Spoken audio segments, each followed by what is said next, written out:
End gold buyers, మీ కష్టాల్లో నమ్మకమైన మీ ఆత్మీయ నేస్తం అని డీటెయిల్స్ ఇచ్చారు. దాంట్లో బ్రేకప్ కూడా ఉంది. దీంట్లో అన్నిటికంటే పెద్దది క్రిప్టో టోకన్స్. యూజ్ చేసి ఇది చాలా షేడీ బిజినెస్. ఇది ఎవరు ఇచ్చారో మీకు తెలియదు, ఎవరి దగ్గరికి వెళ్తుంది మీకు అది కూడా తెలియదు, మీరు ఇది ఎక్కడ దాచిపెట్టారో అది కూడా తెలియదు. 35 మిలియన్ కాయిన్స్ అమ్మారు, సెలబ్రేషన్ కాయిన్స్ అంట. ఆలోచండి, దాంట్లో 635 మిలియన్ సంపాదించారు. 526 మిలియన్ క్రిప్టో నుంచి సంపాదించారు. దీంట్లో ఒక పెద్ద పెట్టుబడి ఈ క్రిప్టోలో పెట్టింది పాకిస్తాన్ నుంచి. ఎవరు పెట్టారు? ఈ డీల్ పాకిస్తాన్తో ఇంత ప్రేమ మొదలైంది ఈ క్రిప్టో తర్వాత స్టార్ట్ అయింది. ఇది అసీం మునీర్ డబ్బులు అని చెప్తున్నారు. అసీం మునీర్ పెట్టుబడి కోర్స్ ఆయన దగ్గర ఇంత డబ్బులు ఉండవు, is just general in the Pakistan army. తో ఎక్కడి నుంచి ఆయనకు వచ్చింది? ఆబ్వియస్లీ అక్కడ పాకిస్తాన్లో ఉన్న చాలా మటుకు ఆఫ్ఘనిస్తాన్ పాకిస్తాన్ బార్డర్లో ఉన్న డ్రగ్ ట్రేడ్ వాళ్ళ దగ్గర నుంచి వచ్చిన డబ్బులు. ఇది పెద్ద డ్రగ్ ట్రేడ్. ఇది మనకి వరల్డ్లో 2 ట్రయాంగిల్స్ ఉంది. ఒకటి ఆఫ్ఘనిస్తాన్ పాకిస్తాన్, కోర్స్ పంజాబ్ వైపు వస్తుంది. నెక్స్ట్ అటు that is Cambodia, Laos, Thailand, ఒక మయన్మార్, ఒక ట్రయాంగిల్ అక్కడ ఉంది. ఇక్కడి నుంచి వెళ్ళే డ్రగ్స్ అంతా ఇప్పుడు కంట్రోల్ చేస్తుంది తాలిబాన్.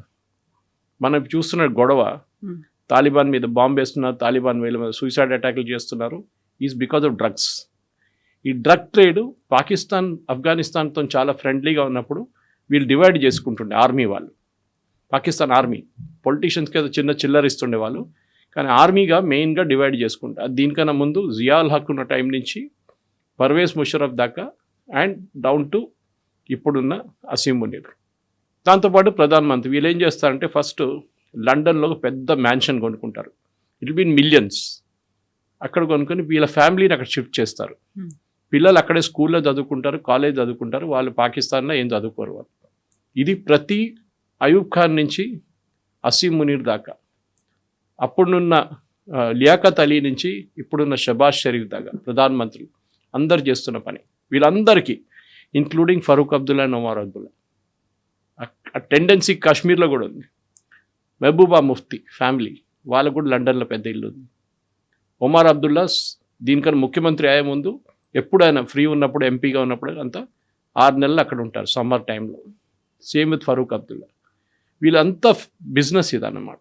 సో ఇప్పుడు అమెరికన్ కాంగ్రెస్లో డెమోక్రాట్స్ ఏమంటున్నారంటే ఎలక్షన్ అయిపోగానే, ఇప్పుడు రాబోయే మిడ్ టర్మ్ పోల్స్ రాగానే we will start investigating Trump ఏమంటున్నారంటే, నిన్న ఎయిర్ ఫోర్స్ 1 బోర్డు చేసే ముందు ఎయిర్ ఫోర్స్ 1 అది ఇంకో స్కాండల్. అది కొత్త ఎయిర్ ఫోర్స్ 1 ఖతార్ దగ్గర ఒక ప్లేన్ ఉండేది. ఆ ప్లేన్ ఖతార్ యూజ్ చేయట్లేదు, వాళ్ళకి ఏదో ప్రాబ్లం ఉండేది అంతా. వాళ్ళు దాన్ని అమ్మడానికి చాలా ట్రై చేశారు, ఖతారీ గవర్నమెంట్ అమ్మలేకపోయారు. న్యూస్లో అది వచ్చింది ఈ ప్లేన్ ఉందని చెప్పి. సో ట్రంప్ అక్కడ వెళ్ళినప్పుడు ఎయిర్పోర్ట్లో ఇది పార్క్ చేస్తుంది ప్లేన్. సో ట్రంప్ అడిగారంటే ఏంటి ఈ ప్లేన్ అంటే, వాళ్ళు చెప్పారు ఇట్లా we are trying to sell it, Qatar Airways కోసం కొన్నాం, we are not able to sell it, నాకు ఇచ్చేయండి అన్నారంట. ఓకే తీసుకోండి అని చెప్పారు వాళ్ళు. ఓకే ఇచ్చేయండి తీసుకోండి అంటే ఒక అమెరికన్ ప్రెసిడెంట్, మన దగ్గర కూడా ప్రధానమంత్రి గారు మోదీ గారు కానీ దానికన్నా ముందు మన్మోహన్ సింగ్ గారు కానీ అబ్రాడ్ వెళ్ళినప్పుడు వీళ్ళకి గిఫ్ట్స్ ఇస్తారు. అవార్డు ఇవ్వడం సపరేట్, గిఫ్ట్ సపరేట్. ఈ గిఫ్ట్స్ మీరు తీసుకెళ్ళకూడదు. మన దగ్గర ప్రతిభా పాటిల్ ప్రెసిడెంట్గా ఉన్నప్పుడు ఆమె కొన్ని గిఫ్ట్స్ తీసుకెళ్ళిపోయింది ఆఫ్టర్ షీ డెమిటెడ్ ఆఫీస్. మీ ఆఫీస్ అంటే మీరు ప్రధానమంత్రిగా ప్రెసిడెంట్ కానీ మీ టర్మ్ అయిపోతే మీరు దీన్ని తీసుకెళ్ళకూడదు, అది ప్రధానమంత్రి ఆఫీస్లోనే ఉంటుంది. ఇప్పుడు కొత్తగా మ్యూజియం స్టార్ట్ చేశారు మోదీ గారు వచ్చిన తర్వాత, దాంతో ఆక్షన్ కూడా స్టార్ట్ చేశారు. అంటే సమ్ థింగ్స్ ఆర్ లైక్, మీరు కూడా వెళ్తుంటారు ఫంక్షన్స్కి, మెమెంటో మీద మెమెంటో మీకు వస్తుంది, మోదీ గారికి పెద్ద మెమెంటో వస్తుంది. సో అన్నీ అక్కడ పెట్టుకోక్కర్లేదు కదా. సో సమ్ థింగ్స్ ఆక్షన్ చేసేస్తారు వాళ్ళు, అది రెగ్యులర్గా నడుస్తుంది. ప్రెసిడెంట్ ట్రంప్ ఏంటంటే ఆయన ఎక్కడ వెళ్ళినా కానీ ఆయనకు మెయిన్ గిఫ్ట్ ఇది క్రిప్టో కరెన్సీ నుంచి వస్తుంది. రీసెంట్గా హవర్డ్ లూట్నిక్ వాళ్ళ కామర్స్ సెక్రటరీ ఆయన కజాకిస్తాన్కి వెళ్ళి ఒక మైనింగ్ డీల్ సైన్ చేశారు. కజాకిస్తాన్ దగ్గర ఎక్విప్మెంట్ లేదు మైనింగ్ చేయడానికి, యుఎస్ కంపెనీలు సప్లై చేస్తారు, వాళ్ళే మైనింగ్ కూడా చేస్తారని చెప్పి ఒక ఒప్పందానికి వచ్చారు. ఈ కంపెనీ ఎవరు ఆపరేట్ చేస్తారు? ప్రెసిడెంట్ ట్రంప్ కొడుకు అండ్ లిట్నిక్ కొడుకు. సో ఇప్పుడు కాంగ్రెస్లో, యుఎస్ కాంగ్రెస్లో మళ్ళీ పెద్ద గొడవ దీని మీద. ఏం జరుగుతుంది, ఎవరు ఈ కాంట్రాక్ట్ సైన్ చేశారు. Why is it that only these people will do the mining అని చెప్పి పెద్ద కాంట్రవర్సీ నడుస్తుంది. అక్కడ అది అన్నీ నడుస్తున్నప్పుడు మన వార్ యాజ్ యూజువల్ బ్యాక్ బర్నర్లో వెళ్ళిపోయింది. నిన్న US team Steve Witkoff and Jared Kushner ఖతారీస్తో మాట్లాడారు. ఇరాన్ అన్నారు వీళ్ళతో కలిసే ప్రసక్తే లేదు, ముందు వీళ్ళ కండిషన్స్ ఫుల్ఫిల్ చేయనియండి ఎంఓయూలో, దాని తర్వాత మేము మాట్లాడతాం వాళ్ళు, ఇప్పుడైతే we'll not speak to them. నాకు అర్థం కావట్లేదు వీళ్ళు ఇంత దూరం దానికి ఎందుకు వెళ్ళారో, ఫోన్ మీద అయిపోతుండేదంతా. ఇప్పుడు అంటున్నారు లోవర్ లెవెల్లో టెక్నికల్ టాక్స్ నడుస్తుంది. ప్రాబ్లం ఎక్కడ వచ్చిందంటే కవిత గారు మీకు గుర్తుండే మనం ఎప్పుడు జేసీపీఓ గురించి మాట్లాడుతుంటాం. ఈ జేసీపీఓ డీల్ ప్రెసిడెంట్ ఒబామా టైంలో నెగోషియేట్ చేశారు, సంతకం పెట్టారు 2015లో. ఇప్పుడు ప్రెసిడెంట్ ట్రంప్ మీరు డీల్ చూస్తే ఆయన దగ్గర ఉన్న ఆప్షన్స్ మీరు కూల్గా కూర్చొని అనలైజ్ చేస్తే ఇప్పుడున్న దాంట్లో జేసీపీఓ దగ్గర కూడా రారు వీళ్ళు. Iran will not have any nuclear weapons, ఇది ఫస్ట్ సెంటెన్స్ జేసీపీఓ డీల్లో ఉంది. Okay, Iran will not by అంటే కొనరు బయట నుంచి, మీరు తయారు చేసుకోవచ్చు, ఇంకోటి కొనొచ్చు బయట. నార్త్ కొరియా ఉన్నాడు కదా పక్కన, that we will not by. ఇది కండిషన్స్ ఉంది. కానీ ఇదే కండిషన్స్ జేసీపీఓలో ఉండే. అప్పుడు మీకు గుర్తుంటుంది మనం మాట్లాడుకున్నాం దీని గురించి. ప్రెసిడెంట్ ఒబామా ఏం చేశారంటే ఒక $1.6 బిలియన్ ఆయన రిలీజ్ చేశారు ఇరాన్. ఆ డబ్బులు ఎక్కడి నుంచి వచ్చింది మీకు బహుశా చెప్పుంటాను. షా ఆఫ్ ఇరాన్ స్టోరీ చెప్పాను నేను. Yes, the same story. Shah of Iran ఇచ్చిన డబ్బులు అది. ఇప్పుడు ప్రెసిడెంట్ ట్రంప్ ఏం చెప్తున్నారంటే ఖతర్ దగ్గర ఒక $6 బిలియన్ పడి ఉన్నాయి శాంక్షన్ అమౌంట్. ఇరాన్ ఏమంటున్నారు ముందు మాది రిలీజ్ చేయండి, తర్వాత మేము మాట్లాడతాం. యుఎస్ ఏమంటున్నారు, జేడీ వ్యాన్స్ అంటున్నారు ఇవాళ నిన్న ఒక వీడియో ఇంటర్వ్యూలో ఫాక్స్ న్యూస్తోని, yes we will give that money, కానీ అది ఇరాన్కి ఇవ్వం, మేము కొంత ఎన్జిఓస్కి ఇస్తాం. ఇరాన్లో ఉన్న బయట ఉన్న కొన్ని ఎన్జిఓస్కి ఇస్తే వాళ్ళు ఇరానియన్స్ కోసం ఫుడ్ కొనుక్కుంటారు, అది ఇరానియన్ గవర్నమెంట్కి హ్యాండ్ ఓవర్ చేస్తారు. ప్రాబ్లం ఏంటి, ఇరానియన్ గవర్నమెంట్ దాన్ని అమ్ముకుంటారు, మళ్ళీ అదే డబ్బులు వాళ్ళకి వచ్చేస్తుంది, ఎక్కువ డబ్బులు అమ్ముకుంటారు. మీరు $1 తెచ్చుకుంటే వాళ్ళు $3 అమ్ముతారు ఇరానియన్ ప్రజలకి, ఎక్స్ట్రా అమౌంట్ వస్తుంది. So 6 billion will become $18 billion. ఇది వీళ్ళు అర్థం చేసుకుంటలేరు. ఇప్పుడు అది తెలిసినప్పుడు ప్రెసిడెంట్ ట్రంప్ మళ్ళీ ప్యానిక్ అయ్యాడు నిన్న. ఎందుకంటే అన్నిటికీ everybody is comparing with JCPO. అదే టైంలో స్ట్రైట్ ఆఫ్ హార్మోస్లో చాలా క్లియర్గా ప్రెసిడెంట్ ట్రంప్ అంటున్నారు there will be a free flow of ships. Iran అంటున్నారు కాదు, మేము చెప్పింది మా వైపు నుంచి వెళ్ళాలి. ఇప్పుడు ఆ గొడవ నడుస్తుంది, క్లారిటీ లేదు దాంట్లో. ఎందుకంటే సేమ్ ప్రాబ్లం, ఈ డ్రాఫ్టింగ్ ఇష్యూ. ఈ ఎంఓ ఎవరు డ్రాఫ్ట్ చేశారో వాళ్ళు 1.5 పేజెస్ ఉన్నాయి, ఎక్కువ కాదు. ఈ 14 పాయింట్లు మీరు 10-20 సార్లు చదివిన తర్వాతనే అక్కడ ఫుల్ స్టాప్ ఇక్కడ తీసేసి పెట్టాలని చేయలేదు వీళ్ళు. ఇప్పుడు ఖతార్ మాట్లాడుతున్నారు, పాకిస్తాన్ ఉన్నారు కానీ ఖతార్ మెయిన్ రోల్ ప్లే చేస్తున్నారు. నిన్న ఎవరో అడిగారు, I think it was an CNN only, ఎందుకు ఖతార్ని తీసుకొచ్చారు ఇప్పుడు. సో ప్రెసిడెంట్ ట్రంప్ని అడిగినప్పుడు Qatar is very powerful nation, వాళ్ళు ఇన్ఫ్లుయెన్స్ చేయగలరు ఇరాన్ అని చెప్పేసి. బేసిక్లీ జరిగిందంటే అంటే ఈ యుద్ధంలో ఒక 2-3 ఫ్రాక్చర్స్, డీప్ ఫ్రాక్చర్స్ జరిగింది అక్కడ గల్ఫ్ జీసీసీ కంట్రీస్లో. సౌదీ అరేబియా యుఎస్తో మాట్లాడలేదు ఇప్పుడు. We have nothing to do with US. In fact మీకు గుర్తుంటుంది ఎర్లీ బాంబింగ్ క్యాంపెయిన్ నడిచినప్పుడు సౌదీ అరేబియాలో ఉన్న బేస్ నుంచి సౌదీ కింగ్ ఏమన్నారు, you cannot take the planes from here, మీరు ఇక్కడ నుంచి ఫ్లై చేయకూడదు. అది పెద్ద ఇష్యూ అయిపోయింది, మీకు గుర్తుంటుంది. ప్రెసిడెంట్ ట్రంప్ అన్నారు నేను ఆపేశాను బాంబింగ్, ఎందుకంటే సౌదీ అరేబియా ఆపేశారు, యూఏఈ ఆపారు. సౌదీ అరేబియా ఏమంటున్నారంటే మీరు మీ బేస్ మీద దాడి చేసినప్పుడు మా దేశంలో మిగతా చోట్ల కూడా మా రిఫైనరీ మీదకి వచ్చి ఈ బాంబులు పడుతున్నాయి, we don't want to have anything to do with you, ఇరాన్తో మేము డైరెక్ట్ డీల్ చేసుకుంటాం. దానికోసం పాకిస్తానీ వాళ్ళు తెచ్చుకున్నారు. అప్పుడు యూఎస్ సజెస్ట్ చేశారు మీరు పాకిస్తాన్ తెచ్చుకోండి, so they have defence agreement. అదే టైంలో మీరు ఖతర్ని చూస్తే ఖతర్ ఏమంటున్నారు, మేము మీతోని మాట్లాడుతున్నాం కదా, మమ్మల్ని అటాక్ చేయకూడదు కండిషన్. సో 6 నెలలు వస్తే రేపు 6 నెలలు ఇంకా పొడిగిస్తే మళ్ళీ 6 నెలలు 2 సంవత్సరాల దాకా ఏ అటాక్ మా మీద ఉంటుంది. పాపం కువైత్ అండ్ బహ్రెయిన్ చాలా చిన్న దేశాలు, వాళ్ళ మీద విపరీతంగా దాడి చేస్తున్నారు ఇరాన్. ఎప్పుడైనా అమెరికా కొడితే వాళ్ళ మీద దాడి ఇమ్మీడియట్. ఇప్పుడు the divisions are very clear. UAE ఏమో ఇజ్రాయెల్తో వెళ్ళిపోయారు, ఇక్కడ సౌదీ అరేబియా ఏమో మేము ఇండిపెండెంట్గా ఉండిపోతాం, మాకు ఎవరితో సంబంధం లేదు, పాకిస్తాన్తోనూ ఒక ఒప్పందం ఉన్నారు. అటువైపు కువైత్ అండ్ బహ్రెయిన్ ఏం చేయలేకపోతున్నారు. ఈవెన్ దో బహ్రెయిన్లో అన్నిటికంటే క్రూషియల్ అయిన యుఎస్ 5th ఫ్లీట్ ఉంది అక్కడ, నేవీ వాళ్ళది, అది అక్కడ ఉంది, వాళ్ళ హెడ్ క్వార్టర్స్ అది. అక్కడే దాడి చేస్తున్నారు వీళ్ళు చాలా మటుకు. ఒమాన్ ఏమో అక్కడ లేని ఇక్కడ లేని పరిస్థితికి వచ్చేస్తారు. ఇరాన్తో వెళ్ళకపోతే ఇరాన్ విల్ డిక్టేట్ టర్మ్స్. ఈ యుద్ధంలో ఒక వన్ మెయిన్ అడ్వాంటేజ్ ఇరాన్కి ఏంటంటే మిగతా గల్ఫ్ కంట్రీస్ కన్నా మేము చాలా పవర్ఫుల్ అని వాళ్ళు తెప్పించుకున్నారు చాలా క్లియర్గా. They defended themselves well. Drones వాడుకున్నారు, మిసైల్స్ వాడుకున్నారు, ఇజ్రాయెల్ని కూడా వాడుకున్నారు వాళ్ళు. ఇజ్రాయెల్ బాంబింగ్ చేసినప్పుడు కూడా దే సఫర్డ్ ఎ లాట్, కానీ అప్పుడు కూడా వాళ్ళు దాని నుంచి బయటకు వచ్చారు. ఇజ్రాయెల్ మీద దాడి చేశారు, ఇజ్రాయెల్ డిస్ట్రక్షన్ చేశారు. గల్ఫ్ దేశాలకు ఏం చూపిస్తున్నారంటే చూడండి, మీరు అబ్రాహాం అకార్డ్ సైన్ చేసి ఉంటారు, కానీ మమ్మల్ని చూడండి, మేము వీఆర్ స్ట్రాంగ్ టుడే. సో ఒక కొత్త పవర్ సెంటర్ తయారవుతుంది గల్ఫ్లో, అండ్ దట్ ఈస్ ఇరాన్. దాన్ని అక్కడ ఉన్న 2 గ్రూప్స్ నడుమిట్లో ఇప్పుడు పెద్దగా గడవ నడుస్తుంది. One is the political group and one is the IRGC group. ఇది అక్కడ ఉన్న పెద్ద స్టోరీ. దీన్ని కొంచెం ఎక్స్పాండ్ కూడా చేయొచ్చు. సో ఇప్పుడు అదే ఇరాన్ చాలా క్లియర్గా ఇజ్రాయెల్కి చెప్తోంది మీ యజమాని మాట మీరు వినండి అని, అమెరికాకి చెప్తోంది మీ పెంపుడు శక్తుల్ని అదుపులో పెట్టుకోండి అనేది. చాలా స్ట్రాంగ్ వాయిస్ అంత రావడానికి, మొన్నటిదాకా ఈ డీల్ అవుతే బాగుండేది, సీజ్ ఫైర్ కంటిన్యూ అవ్వాలి అని చెప్పినటువంటి ఇరాన్ అంత స్ట్రాంగ్గా ఎందుకు మళ్ళీ బయటకు వస్తుంది అలా? ఎందుకంటే ఇప్పుడు ఇజ్రాయెల్ యుఎస్ని పట్టించుకోవట్లేదు, చాలా క్లియర్. యుఎస్ అన్నారు సౌత్ లెబనాన్ మీరు వెకేట్ చేయాలన్నారు. Israel side no way. In fact నిన్న Netanyahu was there in south Lebanon. వాళ్ళ ఆర్మ్ ఫోర్సెస్ని కలిసి వాళ్ళ యొక్క క్రిటిసిజం ఏముండే అంటే ప్రెసిడెంట్ ఒబామా మీద అక్కడ publicly first time arm forces వాళ్ళు మాట్లాడడం మొదలుపెట్టారు, ఎస్పెషలీ సోల్జర్స్. వాళ్ళు అన్నారు మాకు కనిపిస్తుంది హెజ్బుల్లా వాడు ఒక హ్యాండ్ హెల్డ్ మిసైల్ తీసుకొని తిరుగుతున్నాడు అక్కడ, అది మా మీద కూడా కొట్టచ్చు, కానీ మా దగ్గర ఏం చెప్పారు, సీజ్ ఫైర్ ఉంది, మీరు ఫైర్ చేయకూడదు అన్నారు. Don't attack unless you're attacked.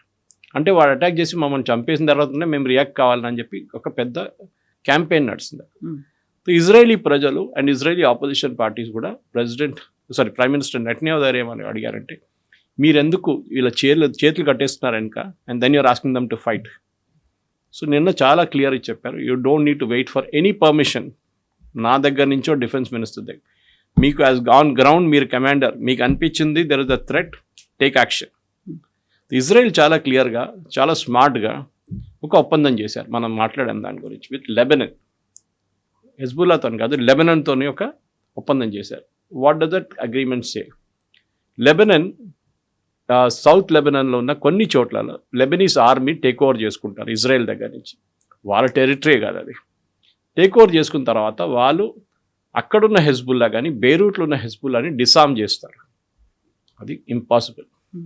మనం గాజాలో చూసాం, గాజాలో కూడా ప్రెసిడెంట్ ట్రంప్ చాలా పెద్ద స్టైల్లో నేను అక్కడ మెడిటరేనియన్ రిసార్ట్ కట్టబోతున్నాను, ఏంది అది బోర్డ్ ఆఫ్ పీస్ అని చెప్పి ఒకటి తయారు చేసి అది ఎక్కడ పోయిందో తెలియదు ఎవరికి. ఇప్పుడు ఏం కాలేదు గాజాలో అగైన్ పాలెస్టీనియన్ అథారిటీ అక్కడ ఉన్న హమాస్ టెర్రరిస్ట్ని డిసామ్ చేయాలంటే, అంటే వాళ్ళ ఆయుధాలు తీసుకోవాలంటే వాళ్ళని సరెండర్ చేయాలంటే జరగదు. అక్కడ కూడా ఇక్కడ కూడా జరగదు. ఇన్ఫ్యాక్ట్ హెజ్బుల్లా ఓపెన్ థ్రెట్ ఇచ్చారు లెబనీస్ ఆర్మీకే. లెబనీస్ ఆర్మీ అంటే చాలా వీక్, మీరు మా దగ్గర అట్లాంటి ఏమైనా ట్రై చేస్తే మీ సంగతి అంతే అని చెప్పి చాలా క్లియర్గా చెప్పారు. Don't ever try that with us, మేము నడిపిస్తున్నాం ఈ దేశం అని చెప్పి. ఇప్పుడు లెబనీస్ ప్రెసిడెంట్ ఆయన చాలా పెద్ద స్పీచ్ ఇచ్చింది దీనికన్నా ముందు, ఇలా వాషింగ్టన్కి వెళ్ళినప్పుడు, మేము అది చేస్తాం, మేము ఇది చేస్తాం. Now he has to walk the talk. ఆయన చేయలేరు. చాలా ఇజ్రాయెల్ చాలా స్మార్ట్గా యూఎస్కి ఏం చూపించారంటే చూడండి, మీరే చెప్పారు కదా సిరియా చూసుకుంటారు హెజ్బుల్లాని, సిరియన్ ప్రెసిడెంట్ దగ్గర చెప్పారు, ఇది ఫార్మర్ ఐసిస్ టెర్రరిస్ట్ అని. ఆయన చెప్పాడు నేను దీనికి వెళ్ళను, మేము దోస్తులు ఇద్దరు, మేము వీఆర్ బ్రదర్స్. చాలా క్లియర్గా తెలిసిపోయింది. ఇవాళ పొద్దున సిరియాలో there is a new political change happening. ఇవాళ పొద్దున దాని డీటెయిల్స్ నేను తయారవుతున్నప్పుడు విన్నాను అది వీడియో, కానీ ఐ కుడెంట్ గ్రాస్ప్ ఇట్. ఏదో పెద్ద మార్పు వస్తుంది సిరియాలో కూడా. అదే టైంలో లెబనీస్ గవర్నమెంట్ కూడా చాలా వీక్ అయిపోతారు ఇప్పుడు. ఎందుకంటే ఓపెన్గా హెజ్బుల్లా థ్రెటన్ చేశారు, మా మీద మీరు ఆయుధాలు గుంజుకోవడానికి ట్రై చేస్తే we will create a civil war in Lebanon. వాళ్ళు చేయొచ్చు, ఎందుకంటే షియా వాళ్ళు, దే ఆర్ షియాస్ అండ్ వాళ్ళ population is approximately I think around 18-20% మంది వాళ్ళు అక్కడ. వాళ్ళు కావాలంటే పెద్ద గొడవ చేయొచ్చు అక్కడ, ఎందుకంటే వాళ్ళకి పొలిటికల్ సపోర్ట్ ఉంది. వాళ్ళ దగ్గర 16 మంది ఎంపీలు ఉన్నారు పార్లమెంట్లో, లెబనీస్ పార్లమెంట్లో. సో వీళ్ళకి ఒక మిలిటరీ వింగ్ ఉంది, పొలిటికల్ వింగ్ ఉందన్నమాట. సో అక్కడ నడుస్తుంది. So Israel is in safe position. Israel కానీ ఒక మేజర్ మార్పు తీసుకొస్తున్నారు కవిత గారు. బెంజమిన్ నెటన్యాహు అనౌన్స్ చేశారు, యుఎస్ ఎప్పుడు చూస్తే ఇజ్రాయెల్ థ్రెటన్ ఏం చేస్తారంటే మీ ఆయుధాలు మేము ఆపేస్తాం, మీకు రాకుండా చేస్తాం. ఒకటి వీళ్ళు అంటున్నారు we giving you donation $3.2 billion last year, ఆయుధాలు ఇచ్చాం మేము, అది మొత్తం ఆపేస్తాం. ఇజ్రాయెల్ అన్నారు, ఇప్పుడు అంటున్నారు okay no problem, take your time. ఒక 10 సంవత్సరాల్లో నెటన్యాహు ఒక టార్గెట్ పెట్టారు, దట్ యుఎస్ నుంచి $1 ఆయుధం కూడా మేము కొనాం. సో ఆయన దగ్గర అడిగారు which will be the country where you will go to, ఈ సెడ్ ఇండియా. సో మన దగ్గర ఇండియాతోని పెద్ద ఇజ్రాయలీ డీల్స్ రాబోతుంది. ఇప్పుడు ఇజ్రాయెల్కి కావాల్సిన చాలా ఆయుధాలు ఉన్నాయి, వాళ్ళకి మిసైల్స్ ఉండొచ్చు, వాళ్ళ దగ్గర యాంటీ ట్యాంక్ ఉండొచ్చు, అది కాకుండా కలాష్నికోవ్ లాంటి రైఫిల్స్ ఉండొచ్చు, మనం ఆల్రెడీ ఉత్తరప్రదేశ్లో తయారు చేస్తున్నాం. ఇట్లాంటి చాలా మటుకు ఆయుధాలు నౌ జాయింట్ ఇజ్రాయెల్, ఆల్రెడీ మన దగ్గర 3 వెంచర్స్ ఉన్నాయి ఇండియాలో, దాంట్లో ఒకటి హైదరాబాద్లోనే ఉంది. సో ఇజ్రాయెల్ ఇప్పుడు ఒక కొత్త ఒక స్ట్రాటజీ మార్చేస్తున్నారు, that we will deal with India not with US. So US ఇప్పుడు భయపడుతున్నారు, ఎందుకంటే యుఎస్లో ఉన్న కంపెనీలు మెక్డొనాల్డ్ డగ్లస్ కానీ మిగతా రేథాన్ లాంటి companies, they are defence contractors. వాళ్ళ పని ఇది, వాళ్ళ డబ్బులు బిలియన్స్లో వాళ్ళకి రెవెన్యూ వస్తుంది ఇజ్రాయెల్ నుంచి, యుఎస్ గవర్నమెంట్ దగ్గర నుంచి. ఇప్పుడు అది మొత్తం ఆగిపోతుంది. And Saudi Arabia and other countries from Gulf, వీళ్ళందరూ ఆపేస్తే దెన్ యుఎస్ డిఫెన్స్ ఇండస్ట్రీ పడిపోతుంది. ఈ US defence industry president Trump కానీ ఏ ప్రెసిడెంట్ అయినా కానీ వాళ్ళ క్యాంపెయిన్కి బిలియన్స్ ఇస్తారు, డబ్బులు నీళ్ళల్లా ఖర్చు పెడతారు వాళ్ళు అంతా. ఇప్పుడు అదంతా ఆగిపోతుంది. ఇది వాళ్ళకి అన్నిటికంటే పెద్ద భయం అనమాట. So this is where Netanyahu, ఇప్పుడు మీరు చూస్తే 2 వారాల ముందు Netanyahu was in a very weak position. ఆయనకు ఒక ఎలక్షన్ ఉంది ఇప్పుడు ఇంకా 2 నెలల్లో. Now he's become strong because I will not withdraw from Lebanon. Iran దగ్గర చెప్పారు మీ జాగ్రఫీ అక్కడ, మీరు ఇక్కడేం చేస్తున్నారు, మీకు దీంతో సంబంధమే లేదు, you have no right, there is a government there is a Lebanese government, వాళ్ళు చూసుకుంటారు, మీరు దీంట్లో don't get into financing these fellows. మీరు చూస్తే లాస్ట్ వీక్ ఒక పెద్ద టనల్ వాళ్ళకి కనిపించింది, మీరు వీడియో చూసుంటారు, హ్యూజ్ టనల్ నెట్వర్క్, దాంట్లో టాప్ పోర్షన్లో షాప్స్ ఉంది, ఇల్లు ఉంది, దాని నడిమిట్లో ఒక సైడ్ నుంచి టనల్ స్టార్ట్ అవుతుంది. సో దానికోసం ఇజ్రాయెల్ చాలా క్లియర్గా అటాక్ చేస్తున్నప్పుడు సౌత్ లెబనాన్లో ఈ ఇంటి మీద దాడి చేస్తున్నారు. వాళ్ళు తెలిసిపోయింది this place has got tunnels and we should attack అని చెప్పేసి, అది ఇప్పుడు నడుస్తాను. సో ఫినిష్ ద జాబ్ అనేటువంటి మాట అక్కడ డొనాల్డ్ ట్రంప్ యూజ్ చేశాడు అని, బట్ హోప్స్ అన్నీ కూడా ఖతార్ దోహాలో అయ్యేటువంటి చర్చల మీద ఉన్నాయి అనేది. ఫినిష్ ద జాబ్ అన్న తర్వాత మళ్ళీ యూటర్న్ ఎందుకు తీసుకున్నారు, ఎందుకు మళ్ళీ ఖతార్ వైపు చూస్తున్నారు, ఆ శాంతి చర్చలు అవుతాయి, మళ్ళీ డీల్ సీజ్ ఫైర్ వీటన్నిటి కోసం ఎందుకు చూస్తున్నారు? ఒక స్ట్రాంగ్ స్టేట్మెంట్ అనేది ట్రంప్ దగ్గర నుంచి వస్తుంది అన్నట్టుగా వాల్ స్ట్రీట్ జర్నల్ అయితే పబ్లిష్ చేసింది. ఇన్ఫాక్ట్ వాల్ స్ట్రీట్ జర్నల్ ఇంకో స్టోరీ ఇచ్చారు దీనికి ఎందుకు ఇదంతా అవుతుంది అనేది. ఒకటి, ప్రెసిడెంట్ ట్రంప్కి డొమెస్టిక్లీ చాలా పెద్ద ప్రెషర్ ఉంది ఆయన మీద. మనం దీని ముందు లుట్నిక్ వాళ్ళ కొడుకు అని ప్రెసిడెంట్ ట్రంప్ కొడుకు ఒక కజాకిస్తాన్ మైన్ డీల్ గురించి మాట్లాడాం. అది కాదు కవిత గారు, ఇంకా చాలా కరప్షన్ ఉంది. యుఎస్ ప్రెసిడెంట్కి మన ప్రెసిడెంట్ లాగానే పార్డన్ చేయడానికి ఒక అథారిటీ ఉంది. మన దగ్గర కూడా చూసుంటారు మీరు, దసరా టైంలో కొంతమంది విడుదల చేస్తారు.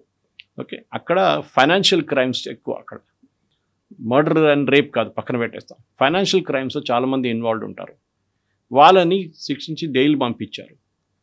ఇప్పుడు ప్రెసిడెంట్ ట్రంప్ కొత్త రేట్ ఎంత అంటే $2 మిలియన్ ఇస్తే ఆయన పార్డన్ చేసేస్తాం. నాకు $2 మిలియన్ ఇవ్వాలి మీరు, అది డైరెక్ట్ ఆయన తీసుకోవడం, నా క్యాంపెయిన్ డబ్బులకి $2 మిలియన్ పెట్టండి, ఓపెన్గా నడుస్తుంది.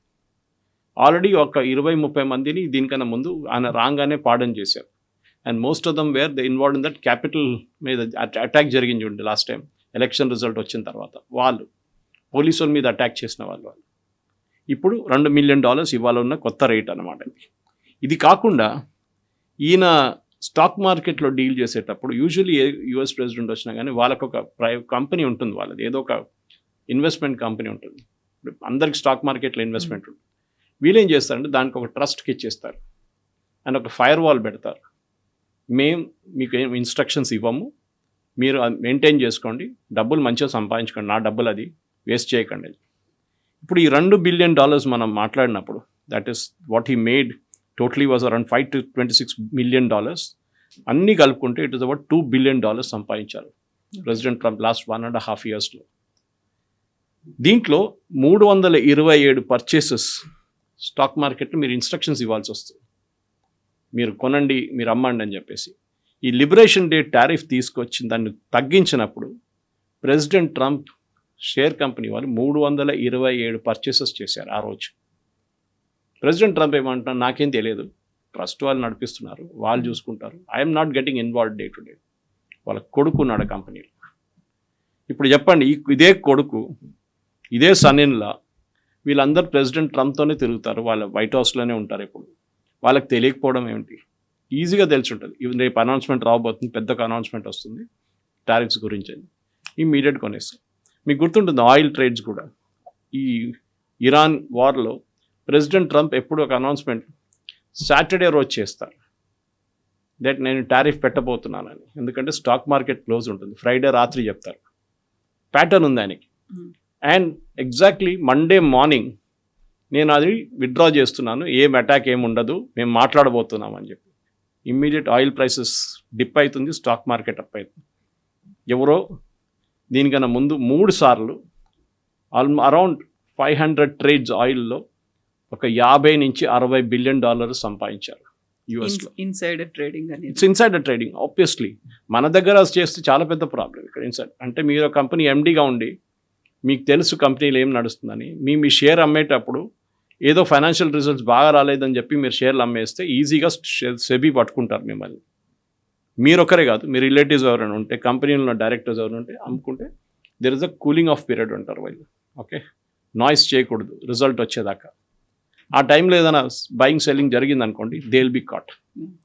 ఇక్కడ అర్థం కావట్లేదు, ఎందుకంటే ఇక్కడ ఈయనేం చేస్తున్నాడు, అక్కడ ట్రెజరీ సెక్రటరీ కానీ, ఫెడెక్స్ బాస్ కానీ, ఫెడ్ బాస్ కానీ అందరిని తీసేస్తున్నారు, ఆయన మనుషులు పెట్టుకుంటున్నారు. కానీ మొన్న సుప్రీంకోర్టు 3 జడ్జిమెంట్స్, ఒకటి బర్త్ రైట్ గురించి ఒక జడ్జిమెంట్ వచ్చింది, అది ప్రెసిడెంట్ ట్రంప్కి చాలా పెద్ద దెబ్బ. ఇట్లాంటి ప్రెసిడెంట్ ట్రంప్ ఆయన అపాయింట్ చేసిన జడ్జెస్ ఆయన వ్యతిరేకంగా ఇప్పుడు జడ్జిమెంట్స్ ఇస్తున్నారు. యూఎస్లో జడ్జెస్ని పొలిటీషియన్స్ అపాయింట్ చేస్తారు, మన దేశంలాగా. మన కొలీజియం ఉంది మన దగ్గర. అక్కడ ఆలోచించండి, మోదీ గారిని జడ్జి పెట్టచ్చు అక్కడ యూఎస్లో ఉంటే. అండ్ క్లింటన్ ఉన్నప్పుడు ఆయన జడ్జెస్ పెట్టచ్చు సుప్రీంకోర్టులో, వాళ్ళ ఫెడరల్ కోర్ట్స్లో. అది కాకుండా ఇప్పుడు నెక్స్ట్ ప్రెసిడెంట్ ఎవరు వస్తారో వాళ్ళు రిటైర్ అయిన వాళ్ళ ప్లేస్లో వాళ్ళ మనుషులు పెట్టు, వాళ్ళు కూడా ప్రెసిడెంట్ ట్రంప్ వ్యతిరేకంగా జడ్జ్మెంట్స్ ఇస్తున్నారు. And that is something that he can't stand అనమాట. మనం చూసాం దీనికన్నా ముందు కూడా టారిఫ్ గురించి, that is a major judgement అది ఒకటి. ఇప్పుడు ప్రెసిడెంట్ ట్రంప్ మీరు ఈ $2 బిలియన్ సంపాదించారని చెప్పాను చూడండి క్రిప్టో కరెన్సీ డీల్స్లో.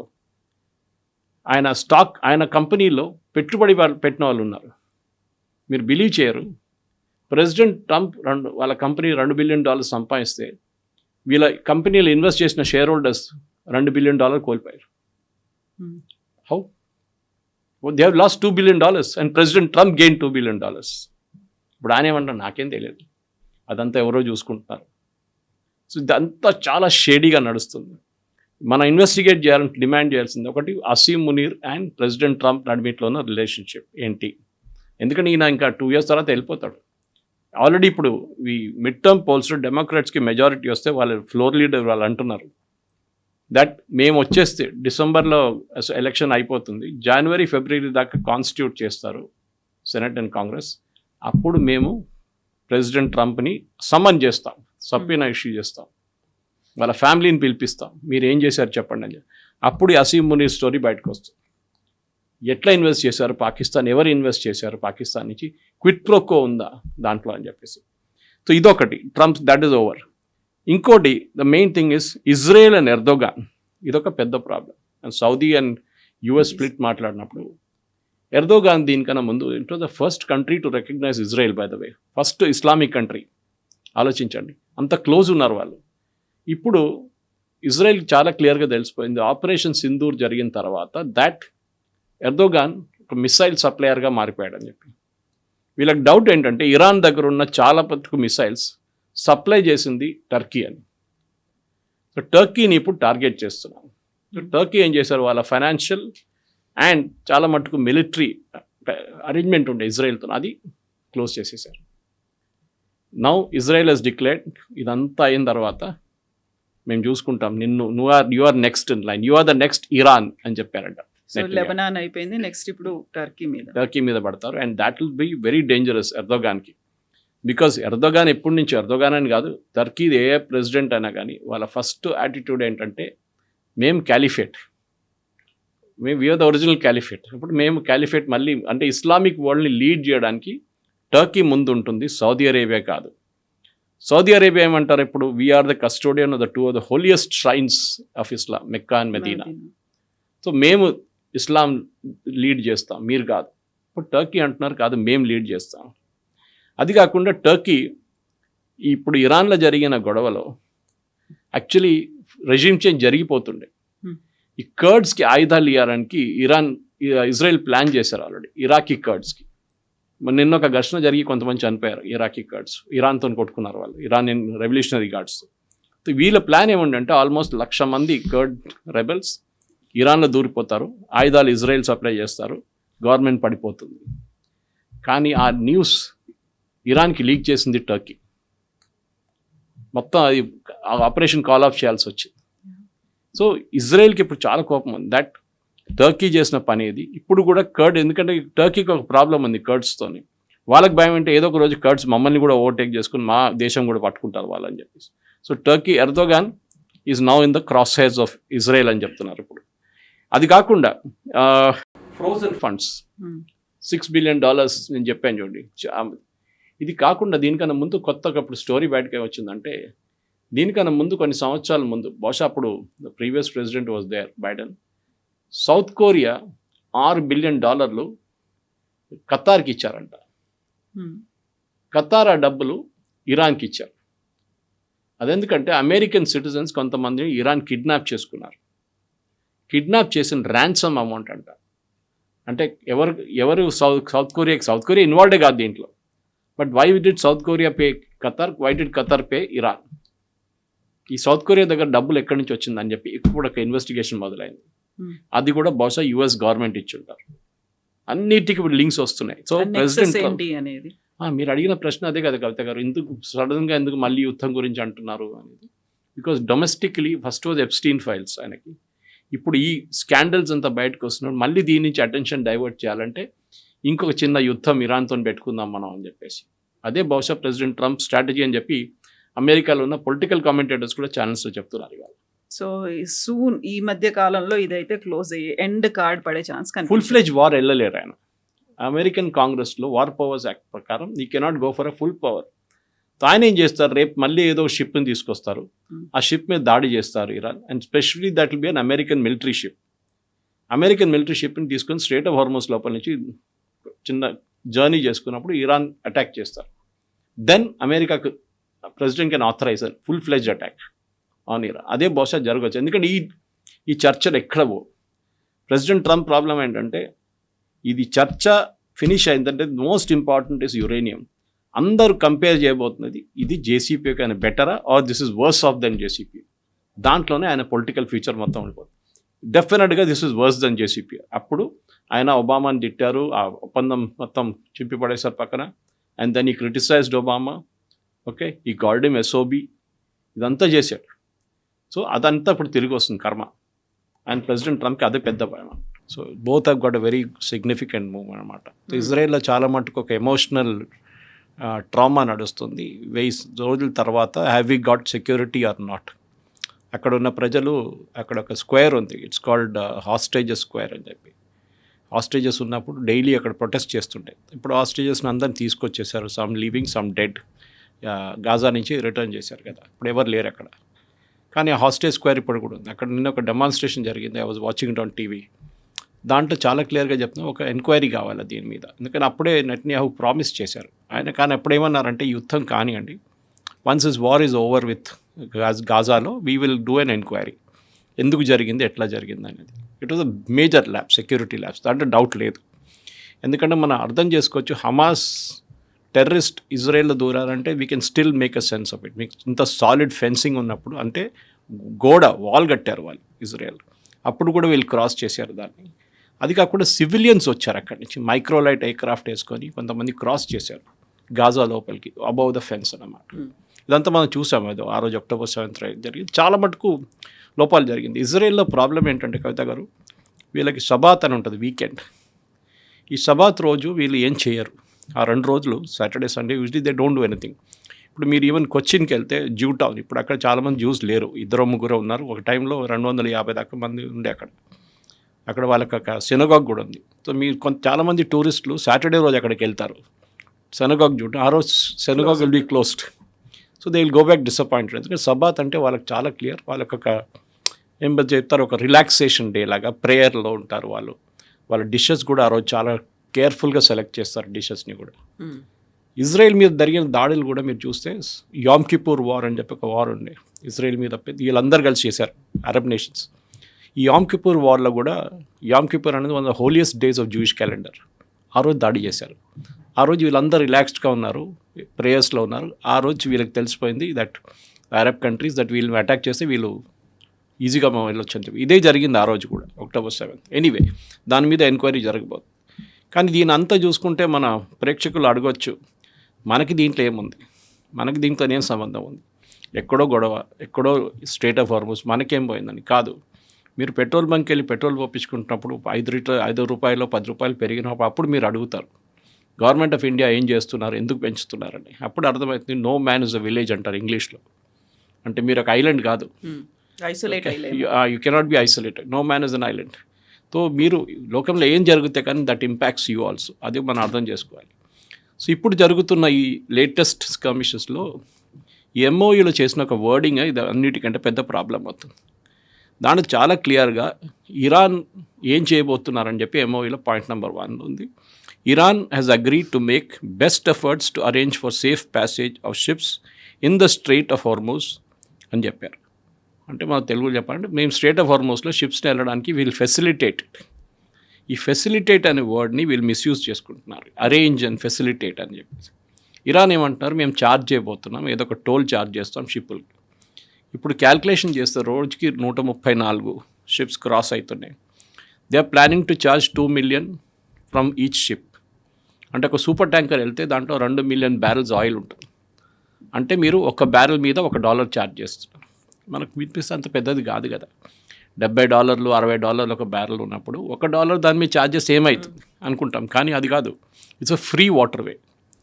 ఇప్పుడు మనం రేపు కన్స్ట్రక్ట్ చేయబోతున్న గ్రేట్ నికోబార్ ప్రాజెక్ట్, దాని పక్కన స్ట్రెయిట్ ఆఫ్ మాలక్కా ఉంది, which is strait of Hormuz కన్నా చాలా మటుకు ఏం చెప్తారు ఇంపార్టెంట్. అది ఇక్కడ 20% లోకంలో ఉన్న క్రూడ్ ఆయిల్ ఫ్లో అవుతున్నప్పుడు, ఫర్టిలైజర్ ఫ్లో అవుతున్నప్పుడు, పెట్రోకెమికల్స్ ఫ్లో అవుతున్నప్పుడు, పర్షియన్ గల్ఫ్ నుంచి Gulf of Oman then Arabian సీకి వెళ్తున్నప్పుడు స్ట్రెయిట్ ఆఫ్ మలక్కా ఆపేస్తే 40% లోకంకి వెళ్తున్న ప్రతి ప్రోడక్ట్ ఇంపాక్ట్ అవుతుంది. ఎస్పెషలీ చైనాకి, సౌత్ ఈస్ట్ ఏషియాకి, అక్కడ నుంచి ఆస్ట్రేలియాకి it will get majorly impacted. లేకుంటే వాళ్ళకి రౌండ్ అబౌట్ రూట్ తీసుకోవాల్సి వస్తుంది. ఇప్పుడు మనం ఇంపార్టెన్స్ తెలిసిపోయింది మనకు కూడా, దానికోసం we're now putting Great Nicobar project there. దానికి వ్యతిరేకంగా మన దగ్గర ప్రొటెస్ట్లు, రాహుల్ గాంధీ గారు వెళ్ళారు. బికాస్ చైనాకి అది పెడితే చైనాకి పెద్ద ప్రాబ్లం కాబోతుంది. ఎనీవే తిరిగి ఇక్కడికి వద్దాం మనం. ఇప్పుడున్న ఈ స్ట్రెయిట్ ఆఫ్ హార్మూజ్ని ఇప్పుడు ఇరాన్ అంటున్నారు మా వైపు నుంచి షిప్స్ వెళ్ళాలి, డెసిగ్నేటెడ్ రూట్ అది. ఇప్పుడు మనం స్ట్రెయిట్ ఆఫ్ హార్మూజ్ దీనికన్నా ముందు కూడా మనం చాలాసార్లు చేసాం. మేబీ మనం ఎడిట్ చేస్తున్న వీడియోలో ఒక ఇమేజ్ పెడితే బాగుంటుంది, మన ప్రేక్షకులకు అర్థమైంది. ఒక రూట్ ఏమో ఇరాన్ వైపు నుంచి వెళ్తుంది, కెషెమ్ ఐలాండ్ నుంచి, ఒక యూ షేప్లో అనమాట, రివర్స్ యూ షేప్. ఇంకోటి ఏమో ఒమాన్ వైపు నుంచి వెళ్తుంది బాటంలో. ఇది టాప్ పోర్షన్, అంటే ఇది బాటమ్ పోర్షన్. యుఎస్ సెంట్కామ్ ఏం నిర్ణయించారంటే ఈ ఎంఓయూ సైన్ చేసిన తర్వాత that all ships will take the Oman route. ఇరాన్కి అది నచ్చట్లేదు. ఇరాన్ అంటే మా వైపు నుంచి వెళ్ళాలి మీరు, ఎందుకంటే సూనర్ ఆర్ లేటర్ వాళ్ళ మీద ఒక టోల్ ఛార్జ్ అయిపోతున్నారు. ఇప్పుడు వీళ్ళేమంటున్నారు, ఇరాన్ మేము ఒమాన్తో మాట్లాడుతున్నాం అండ్ ఒక ఒప్పందానికి వచ్చేస్తాం that we will manage the strait of Hormuz. కానీ యూఎస్ దాన్ని అనుమతించట్లేదు. మీకు గుర్తుంటుంది, ప్రెసిడెంట్ ట్రంప్ ఇప్పుడు కాదు, ఒక 3-4 వారాల ముందు ఫస్ట్ ఈ న్యూస్ బయటకు వచ్చినప్పుడు we will bomb the hell out of Oman అన్నారు. ఒమాన్ దీంట్లో ఎక్కడ పడరు పాప, they are a very peaceful nation. వాళ్ళు ఇన్ఫ్యాక్ట్ ఈ నెగోసియేషన్స్ ఫస్ట్ మొదలుపెట్టింది వాళ్ళే ఇరాన్తోని లాస్ట్ జూలైలో, మళ్ళీ ఇప్పుడు జరిగే ఈ February 20th కన్నా ముందు కూడా. సో ఈ ఒమాన్ సెడ్ నో మేము దీనికి మేము we will not get into it, మేము మా పని చూసుకుంటాం. అండ్ యూఎస్ సెంట్కామ్ వాళ్ళు సపోర్ట్ చేస్తున్నారు. So US George W Bush అనే aircraft carrier sitting right there only. మనం అనుకుంటే అంత యుద్ధం అయిపోయింది వీళ్ళు వెళ్ళిపోతున్నారు. ఎస్, చాలా మటుకు వార్షిప్స్ వెళ్ళిపోయినాయి, కానీ George W bush aircraft carrier ఉంది. అండ్ మనకు తెలిసింది ఒక ఎయిర్క్రాఫ్ట్ క్యారియర్ సీల్ ఉన్నప్పుడు అది ఒంటరిగా వెళ్ళదు ఎప్పుడు, దాని చుట్టుపక్కన ఒక 7-8 వార్షిప్స్ ఉంటుంది. దాన్ని ప్రొటెక్ట్ చేస్తూ మదర్షిప్ ఇది. మదర్షిప్ మీద ఏ దాడి జరగకూడదు. ఎవరైనా హ్యాండిల్ మిసైల్ లేకుంటే ఇంకేమైనా హీట్ సీకింగ్ మిసైల్ కొడితే కూడా ఈ వార్షిప్ మీద వెళ్ళి తగులుతుంది. అది it will not hit the main mothership అనమాట. సో అదొకటి ఉంటుంది. సో న్యాచురల్లీ ఇప్పుడు నిన్న కూడా ఒక వీడియో చూశాను నేను, వేర్ ఇరానియన్ రెవల్యూషనరీ గార్డ్స్ వాళ్ళు స్ట్రేట్ ఆఫ్ హార్మూస్లోనే ఒక అమెరికన్ కమాండర్కి ధమ్కి ఇస్తున్నారు, లిటరలీ థ్రెటనింగ్ దట్ మీరు హెలికాప్టర్స్ ఫ్లై చేయకూడదు మా మీ నుంచి, చేస్తే మేము మీద యాక్షన్ తీసుకుంటాం. కానీ CENTCOM don't bother about it, వాళ్ళు పని చూసుకుంటున్నారు వాళ్ళు. కానీ ప్రెసిడెంట్ ట్రంప్కి ఇప్పుడు అర్థమైపోయింది దట్ ఇరాన్ ఏం చెప్తారు, ఒక లాంగ్ గేమ్ ఆడుతున్నారు, వెయిటింగ్ గేమ్ అంటారు ఇంగ్లీష్లో. నెగోసియేషన్స్లో ఎప్పుడు మీరు హైజాకింగ్ జరిగినప్పుడు ఎయిర్క్రాఫ్ట్, దానికి ఒక స్పెషలైజ్ టీమ్ ఉంటారు నెగోషియేట్ చేయడానికి.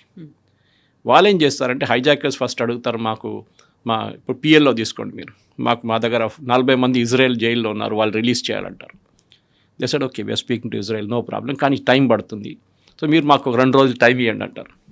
వీళ్ళు 2 రోజులు ఎయిర్క్రాఫ్ట్ లోపల కూర్చోవాలి, అతను ప్యాసింజర్స్ కూడా ఉన్నారు కానీ వీళ్ళు కూడా కూర్చోవాలి. అండ్ వాళ్ళు నిద్రపోతే ఆ మూమెంట్లో వచ్చి ఎవరు కొడతారు, కమాండోస్ అలర్ట్గా ఉండాలి. ప్యాసింజర్స్ నిద్రపోవచ్చు, ప్రాబ్లం లేదు, ఎయిర్ కండిషనింగ్ ఆన్ చేసేస్తారు వాళ్ళు, గ్రౌండ్ సపోర్ట్ ఉంటుంది. సో ఈ హైజాకర్స్ని వేర్ డౌన్ చేయడం అంటారు దాన్ని, అదొక స్పెషలైజ్డ్ ట్రేడ్ అది. మన దగ్గర అజిత్ దోవల్ గారు is an expert in that. Okay, ఆయన చాలా మటుకు నెగోషియేట్ చేశారు ఇట్లాంటి సిచ్యువేషన్స్. ఒక టీం ఉంటుంది, ఇది కూడా అంతే.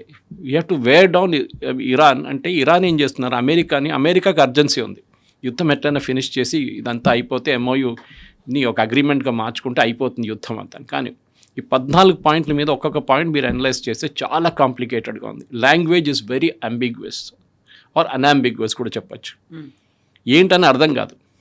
ఇప్పుడు మీరు చెప్పినట్లు will arrange for safe passage అంటే ఏంటి? అరేంజ్ అంటే మీరు తీసుకెళ్తారా వాళ్ళని, మీరు టగ్ బోట్ని పెట్టి గుంచి తీసుకెళ్తారా షిప్స్ని? రోజుకి 134 షిప్స్ లాస్ట్ వీక్ క్రాస్ అయింది. బిఫోర్ యుద్ధం 170 ఉండే, అంటే వెళ్ళడం రావడం 2 కలుపుకుంటా. ఇప్పుడు 134, కానీ లాస్ట్ వీక్ 2 దాడులు జరిగిన తర్వాత ఇది 74 పడిపోయింది. 34 వెళ్ళింది మొన్న, కానీ నిన్న as per the data that I have maritime map నుంచి 74 షిప్లు క్రాస్ అయినాయి. ఆయిల్ ప్రైసెస్ పడిపోయింది 76, 71, 69 దాకా కూడా వచ్చింది dollar. So it was more or less stabilised.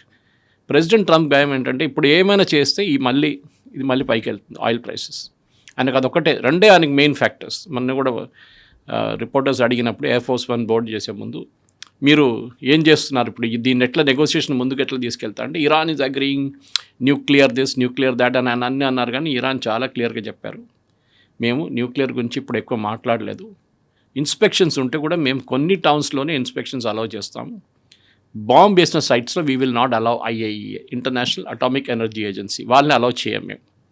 మనకు గుర్తుంటుంది ఈ JCPO సైన్ చేసినప్పుడు ప్రెసిడెంట్ ఒబామా టైంలో ఇన్స్పెక్షన్స్ చాలా రెగ్యులర్గా ఉండేవి, సర్ప్రైజ్ ఇన్స్పెక్షన్స్ ఐఏఈ. కానీ ఇప్పుడు ఐఏఈ లాస్ట్ ఆల్మోస్ట్ ఒక 5 సంవత్సరాల నుంచి అక్కడ పక్కన ఎక్కడ వెళ్ళట్లేదు వాళ్ళు, they are away from it all. ఇప్పుడు కొత్తగా మొదలు పెట్టాలంటే you have to establish new procedure దొరకాలి. ఇరాన్ దాని మీద నెగోషియేట్ చేస్తున్నారు. మన ఖత్తర్లో జరిగిన నెగోషియేషన్ ఇండైరెక్ట్ నెగోషియేషన్స్ ఉండే, వీళ్ళకి డైరెక్ట్గా కలవలేదు. వీళ్ళకి భయం ఏమి ఉండే అంటే ఇజ్రాయెల్ ఒక వార్నింగ్ ఇచ్చారంట, ఈ గాలిబాఫ్ కానీ అరాచి వెళ్తున్న ప్లేన్ని మేము ఆకాశంలోనే మాయం చేసేస్తామని చెప్పారంట. డెఫినెట్లీ ఈ మెసేజ్ అమెరికాకి వెళ్ళింది, అమెరికా ఇమీడియట్లీ ఇన్ఫార్మ్ చేశారు ఇరాన్ని. సో మీరు గుర్తుంటుంది వాళ్ళకి, వాళ్ళు 6 గంటల సేపు డిలే చేశారు వాళ్ళ aircraft, they are suppose to take off. దాని తర్వాత విన్నారు we're not going now, maybe మేము వెళ్ళాం అసలు అక్కడికైనా. లాస్ట్ వెళ్ళారు కానీ మేబీ అష్యూరెన్స్ వచ్చి ఉంటుంది ఖతార్ దగ్గర నుంచి that we will speak to Israel, మీ మీద ఏం చేయకూడదని చెప్పి. ఇప్పుడు ఈ ఫ్యూనరల్ కూడా చూడండి, ఫ్యూనరల్లో ముస్తఫా ఫ్రైడే రోజు జరగబోయే ఫ్యూనరల్లో Mustafa is not coming. Okay, ఎందుకంటే ఆయనకు భయం ఉంది, వస్తే ఆయన ఏ షేప్లో ఉన్నాడో తెలియదు మనకి, చేయి ఇరిగింది కాళ్ళు ఇరిగింది అంటున్నారు, కానీ అది ఉంటే కూడా ఈ కూడా అటెండెడ్, వాళ్ళ నాన్నగారు ఫ్యూనరల్ కదా అది, అందరు ఫ్యామిలీ మెంబర్స్ అక్కడే ఉన్నారు అక్కడ. సో ఆబ్వియస్లీ ఈ వుడ్ హ్యావ్ గాన్, బట్ ఎందుకంటే ఇజ్రాయెల్కి ఒక హ్యాబిట్ ఉంది, గాజాలో కానీ ఈవెన్ లెబనాన్లో కానీ ఏదైనా పెద్ద టెర్రరిస్ట్ ఈడ చనిపోతే వాళ్ళ ఫ్యూనరల్ ఎవరెవరు పార్టిసిపేట్ చేస్తారో వాళ్ళని కూడా లేపేస్తారు ఇజ్రాయెల్. దీనికన్నా ముందు గాజాలో ఒక పాత వీడియో ఉంది, మన ప్రేక్షకులు కావాలంటే గూగుల్ చేసుకుంటూ వచ్చేస్తుంది అది, వేర్ ఒక టెర్రరిస్ట్ ఫ్యూనరల్ తీస్తున్నప్పుడు ఆ ఫ్యూనరల్ బాడీ లోపల వీళ్ళొక బాంబు పెట్టారు ఇజ్రాయెల్, అది పేలిపోయిందో 30 మంది చనిపోయారు దాంట్లో టెర్రరిస్ట్, అందరు పక్కన ఉన్న వాళ్ళందరూ. సో ఇజ్రాయెల్ మీద వీళ్ళకి చాలా భయం ఉంది. అండ్ బెంజమిన్ నెతన్యాహు మొన్న అండ్ వాళ్ళ డిఫెన్స్ మినిస్టర్ సౌత్ లెబనాన్కి వెళ్ళారు. సౌత్ లెబనాన్కి వెళ్ళి ఒక చాలా ఇంపార్టెంట్ మెసేజ్ ఇచ్చారు. వీళ్ళన్నారు ఇజ్రాయేలీ సోల్జర్స్ వాళ్ళ టీవీ ఛానల్స్లో వచ్చి కొన్ని కామెంట్స్ ఇవ్వడం మొదలుపెట్టారు, విచ్ డిస్టర్బ్ చేశారు వాళ్ళు ఇజ్రాయేలీ ఆర్మీని. వాళ్ళు ఏమంటున్నారంటే మా కమాండర్స్ మాకు పర్మిషన్ ఇవ్వట్లేదు, టెర్రరిస్ట్ కనిపిస్తున్నాడు ముందు, వాడు ఆర్పీజీ తీసుకొని తిరుగుతున్నాడు, రాకెట్ కానీ ఇక్కడి నుంచి అక్కడికి మిసైల్ మూవ్ చేస్తున్నాడు, మేము ఏం చేయలేకపోతున్నాం, ఇది మా మీదే ఉపయోగిస్తారు రేపు అని చెప్పి. So Israeli army has now given instruction, మీరు ఎవరిని వెయిట్ చేయక్కర్లేదు, అట్ కమాండర్ లెవెల్లో మీరు డిసిషన్ తీసుకోవచ్చు, కొట్టాలంటే కొట్టేసేయండి, we will not interfere. So అదొక పెద్ద మార్పు అక్కడ అనమాట. At the same time Lebanon and Israel ఒక ఒప్పందం చేశారు, మనం మాట్లాడడం దాని గురించి, వేర్ హెజ్బుల్లాస్ బి డిసామ్డ్, అది జరగదు. హెజ్బుల్లాని డిజామ్ చేయడం, ఇక్కడ గాజాలో హమాస్ని డిజామ్ చేయడం రెండు జరగదు. రెండు ఒప్పందాలు ఉన్నాయి ఇప్పుడు కూడా, కానీ అది జరగదు. అదే టైంలో ఇప్పుడు ఈ నెక్స్ట్ రౌండ్ ఆఫ్ టాక్స్కి వెళ్ళే ముందు ఇరాన్ చాలా క్లియర్గా చెప్తున్నారు, మాకు రావాల్సిన డబ్బులు మాకు రావాలి, దాని తర్వాత మనం మాట్లాడతాం. ఇది ఇరాన్ వాళ్ళకి కావాల్సిన $6 బిలియన్ ఖత్తర్ దగ్గర ఉంది, అది మాకు ఇచ్చేస్తే ఎంఓయూలో ఉంది, అది ఇస్తే మేము మళ్ళీ టాక్స్కి వస్తాం, లేకుంటే మేము టాక్స్కి రాము. యూఎస్ ఏమంటున్నారు, $6 బిలియన్ ఇస్తాం, కానీ అది ఎస్క్రో అకౌంట్లో ఉంటుంది, దట్ ఈస్ జాయింట్ కంట్రోల్ ఉంటుంది యూఎస్ది. అండ్ అది కూడా ఓన్లీ ఇజ్రాయెల్ ప్రజల కోసం వాళ్ళకి కావాల్సిన ఎసెన్షియల్స్ కొనడానికి యూజ్ చేసుకోవచ్చు, మిగతా ఏం దానికి యూజ్ చేయకూడదు. కానీ అదే పెద్ద స్టోరీ ఇంకోటి, అది మనం చెప్తే ఇంకొక పాడ్కాస్ట్ కావాల్సి వస్తుంది దానికి. ఎందుకంటే ఏం చేస్తారు అంటే that is very very clear what they will do. Resume change కావాలి అనుకున్నారు ఇజ్రాయెల్ అండ్ అమెరికా, కావాలని ముస్తఫా ఖమైనీ కంటే ముందు సుప్రీం లీడర్ ఖమైనీని హత్య చేశారు, అయిపోయింది. ఆయన చనిపోయిన తర్వాత ఇప్పుడు అక్కడ ఉన్నటువంటి ఫారిన్ మినిస్టర్ కావచ్చు, లేకుంటే స్పీకర్ కావచ్చు, రెజ్యూమ్ చేంజ్లో వాళ్ళిద్దరూ భాగం కాదా? ఎందుకని అమెరికా ఇజ్రాయెల్ అటాక్ చేయకుండా ఇరాన్కి సపోర్ట్ చేసింది, ఇన్ఫర్మేషన్ ఇచ్చింది? ఎందుకంటే వీళ్ళని ఇప్పుడు ఇద్దరిని తీసేశారనుకోండి, ఎవరితో మాట్లాడతారు? పెస్కేషియన్ వాళ్ళ ప్రెసిడెంట్ ఉన్నారు, ఈజ్ నాట్ దట్ ఇన్ఫ్లుయెన్షియల్, ఆయన అంత ఇది లేడు ఆయనకి. అరాచీ ఈజ్ అ వెరీ స్మార్ట్ గా, ఎందుకంటే ఆయన దీనికన్నా ముందు జరిగిన జేసీపీఓ అగ్రిమెంట్లో కూడా ఆల్మోస్ట్ 2 సంవత్సరాలు నెగోషియేట్ చేశారు. సో ఎక్స్పీరియన్స్ ఉంది వాళ్ళకి. దీనికి సద్దాం హుసేన్తో గొడవ జరిగినప్పుడు కూడా అప్పుడు చాలా మటుకు పీస్ టాక్ జరిగిన దాంట్లో అరాచీ వాజ్ ఇన్వాల్వ్డ్. సో వీళ్ళకి ఎక్స్పీరియన్స్ ఉంది, అమెరికాకి ఎక్స్పీరియన్స్ లేదు. అమెరికా వైపు నుంచి ఎవరు వెళ్తున్నారు? Steve Witkoff and Jared Kushner, son in law of president Trump. ఆయనేమో విట్కాఫ్ ఏమో ఒక బిజినెస్ అసోసియేట్, రియల్ ఎస్టేట్ మనిషి, ఏజెంట్ ఆయన. వీళ్ళకి ఇంటర్నేషనల్ నెగోషియేషన్స్ ఎక్స్పీరియన్స్ లేదు. ఇరాన్ తెలుసు అది. వాళ్ళు చాలా క్లియర్గా, నేను చెప్పాను చూడండి, ఎయిర్లైన్స్ మీకు ఒక ఎగ్జాంపుల్ ఇచ్చాను, ఎయిర్క్రాఫ్ట్ హైజాకింగ్లో ఎట్లా నెగోషియేట్ చేస్తారు, వీళ్ళు కూడా అదే చేస్తున్నారు. 2 అడుగులు ముందుకు పెడతారు, మళ్ళీ 1 అడుగు వెనుకకి తీసుకుంటారు. This is a game they are playing అనమాట. సో ఆ పరిస్థితుల్లో ఇప్పుడు అక్కడున్న దేశాలు, ఎందుకంటే ఈ యుద్ధం ఒకటి ఉంది కవిత గారు, let us be very clear, ఈ యుద్ధం వెస్ట్ ఏషియాని ఫరెవర్గా మార్చేసింది. పాత వెస్ట్ ఏషియా ఉండదు ఇప్పటి నుంచి. దుబాయ్ ఉండొచ్చు, మీకు సౌదీ అరేబియా ఉండొచ్చు, ఒమాన్, ఖతర్, బహ్రెయిన్, ఖతర్ కూడా ఉన్నారు already, and other nations also. ఎవరెవరు ఉన్నారు ఈ రీజన్లో, అందరిది ఒక హిస్టరీ అండ్ జాగ్రఫీ మారిపోయింది. వీళ్ళందరికీ 2-3 ఇంపార్టెంట్ రిజల్ట్స్ ఏంటో తెలుసు. ఒకటి, ఇరాన్ ఈజ్ వెరీ పవర్ఫుల్, వాళ్ళ నేవీ లేదు, ఎయిర్ ఫోర్స్ లేదు, ఏం లేదు, కానీ వాళ్ళు డ్రోన్స్ యూజ్ చేసి, మిగతా మిసైల్స్ యూజ్ చేసి కొట్టచ్చు మమ్మల్ని. సో మేము కూడా మా వైపు నుంచి అట్లాంటి డిఫెన్సివ్ సిస్టమ్స్ తయారు చేసుకోవాలి. We cannot depend on US. దానికోసం యూఏఈ ఇజ్రాయెల్ దగ్గర వెళ్ళి ఐరన్ డోమ్ తెచ్చుకున్నారు వాళ్ళు. అఫ్కోర్స్ దాంతో పాటు వాళ్ళు కూడా వస్తారు, ఇజ్రాయలీ వాళ్ళు వస్తారు. వీళ్ళకి ఐరన్ డోమ్ డైరెక్ట్ ఆపరేట్ చేయడం తెలియదు వీళ్ళకి. ఇప్పుడు యూఏఈ మన దగ్గర ఒప్పందం చేసుకున్నారు, డిఫెన్స్ అగ్రిమెంట్. దాంట్లో మన షిప్స్ అక్కడ పెట్టబోతున్నాం, మన నేవల్ షిప్స్. అరేబియన్ సీలో ఎట్లయినా ఉంటుంది, నిన్న ఒక పైరసీ జరిగితే దాన్ని ఆపారు నిన్న. సో మన షిప్స్ ఉంటుంది అదే ఏరియాలో. సో వాళ్ళు న్యాచురల్లీ యూఏఈకి వెళ్తారు. మన కొంతమంది నేవల్ స్టాఫ్ని అక్కడ పెడతాం. రేపు బ్రహ్మోస్ పెట్టవచ్చు అక్కడ. ఆల్రెడీ ఇండోనేషియా కొనుక్కున్నారు 3 బ్యాటరీస్ మంది, వీళ్ళు కూడా కొనుక్కుంటారు బ్రహ్మోస్ కొనుక్కు. సో వెస్ట్ ఏషియన్ నేషన్స్ అందరి దగ్గర డబ్బులు ఉన్నాయి, కానీ సెక్యూరిటీ లేదు వాళ్ళకి. ఇప్పుడు దాకా వాళ్ళు యూఎస్ మీద డిపెండ్ అయ్యారు, కానీ ఇప్పుడు వాళ్ళకి అర్థమైపోయిందంటే యూఎస్తో ఒకటి డిపెండ్ కాలేము, ఎందుకంటే వాళ్ళు మమ్మల్ని కాపాడుకోలేదు, వాళ్ళని కూడా కాపాడుకోలేకపోయారు. వాళ్ళ పర్సనల్ అంతా హోటల్స్కి మూవ్ చేశారు, వాళ్ళ బేసిస్ మీద దాడి జరిగినప్పుడు మినిమం స్టాఫ్ని పెట్టుకున్నారు. అంటే యూఎస్ కూడా భయం ఉండే. So we cannot depend on them అని తెలిసిపోయింది. సౌదీ అరేబియా, పాకిస్తాన్ తెచ్చుకున్నారు. ఇప్పుడు అన్ని దేశాలు అదే చేయబోతున్నారు. ప్రతి దేశం వాళ్ళకి కావాల్సిన డిఫెన్స్ సిస్టమ్ తెచ్చుకుంటున్నారు. ఇదొకటి. రెండవది, చాలా క్లియర్గా వీళ్ళు తెలిసిపోయింది, స్ట్రెయిట్ ఆఫ్ హార్మూజ్ అనేది ఒక బ్లాక్మెయిల్ వెపన్గా ఉండిపోతుంది ఇరాన్ దగ్గర. దీన్ని ఆపాలంటే, దీని ఒక ఆల్టర్నేట్ కావాలంటే పైప్ లైన్స్ బిల్డ్ చేయాల్సి వస్తుంది. మనకు తెలుసు సౌదీ అరేబియా ఒక పైప్ లైన్ కట్టారు, ఈస్ట్ వెస్ట్ పైప్ లైన్ అని చెప్పి. That is from the east to the west pipe line, west to east pipe line. Yanbu అని చెప్పి ఒక పోర్ట్ ఉంది, విచ్ ఇస్ నియర్ యమన్. హూతీలు కూర్చుంటారు అక్కడ. యాన్బు నుంచి వీళ్ళు రెగ్యులర్గా ఇప్పుడు చేస్తున్నాయి, కానీ దానికి maximum capacity 4 million barrels per day. అట్లాంటి ఒక 5 కడితే సౌదీ అరేబియా 20 మిలియన్ అవుతుంది barrels per day, which is good enough. కానీ ఇంకా 2-3 ఉన్నాయి పైప్ లైన్స్ అట్లనే. దుబాయ్లో ఒక పైప్ లైన్ ఉంది, ఫుజరా దగ్గర నుంచి వచ్చేది. ఈ నెక్స్ట్ ఒక 5 సంవత్సరాలు మీరు చూడండి కవిత గారు, they will be huge pipe line construction. ఇప్పుడు కొత్తగా పైప్ లైన్ ఏం మాట్లాడుతున్నారంటే, భారతదేశం ఒమాన్ నుంచి డైరెక్ట్ ఒక పైప్ లైన్ వేసుకుంటున్నారు టు గుజరాత్. ఓకే, మన రిఫైనరీస్ అంతా అక్కడ ఉంది కదా, జామ్నగర్ కానీ నయారా వాళ్ళ పైప్ లైన్స్ అంతా అక్కడ ఉంది రిఫైనరీస్. డైరెక్ట్ ఒక పైప్ లైన్ ఒమాన్ నుంచి వేయబోతున్నారు. అండ్ ఒమాన్ నుంచి it can link to other Arab countries. అది ఓకే, ఇదొక పెద్ద రెవల్యూషన్. ఎందుకంటే అది అట్లాంటి మనం ఏం చేయక్కర్లేదు. అఫ్కోర్స్ మన ఇంటర్నెట్ ఏం చెప్తారు, కేబుల్స్ గురించి విన్నాం, కానీ first time under ground pipe line అయిపోతే, అఫ్కోర్స్ సోవియట్ యూనియన్, పాత సోవియట్ యూనియన్, ఇప్పుడున్న రష్యా నుంచి యూరోప్కి ఒక పైప్ లైన్ ఉంది, నార్డ్ పైప్ లైన్ అని చెప్పి. ఇప్పుడు యుద్ధం జరిగినప్పుడు దాన్ని సబటైజ్ చేశారు కొంతమంది. నేను కేసు కూడా జరిగింది యూరోప్లో దాని గురించి, ఛార్జ్ షీట్.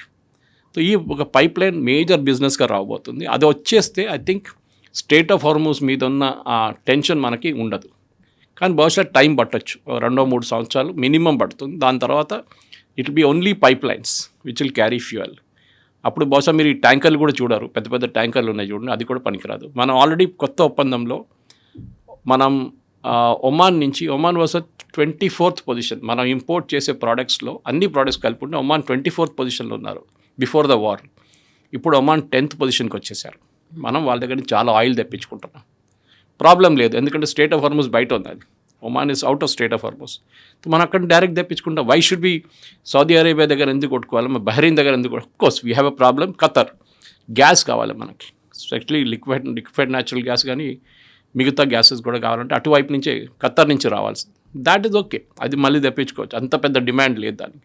కానీ this will be a very very crucial factor అనమాట. ఈ ఒకటి పైప్ లైన్స్, నెక్స్ట్ ఒమాన్తో మనకు రాబోతున్న ఇండియా ఒమాన్ పైప్ లైన్ కూడా it will be a game changer definitely. కాకపోతే వాటన్నిటికీ చాలా టైం పట్టబోతోంది. కాబట్టి ఇప్పటికిప్పుడు చెయ్యాలి అంటే, మళ్ళీ మొన్న ఒక మీమ్ లాంటి తిరుగుతోంది సోషల్ మీడియాలో, ఎలక్షన్స్ ఉన్నాయి కాబట్టి ఇమీడియట్గా అలర్ట్ అవుతారు. ఇప్పుడు ఎలక్షన్స్ లేవు కాబట్టి పెట్రోల్ డీజిల్ గురించి పెద్దగా ఆలోచించరేమో అనేది. సో ఇప్పటికిప్పుడు కావాలి అనుకుంటే ఏం చేయాలి?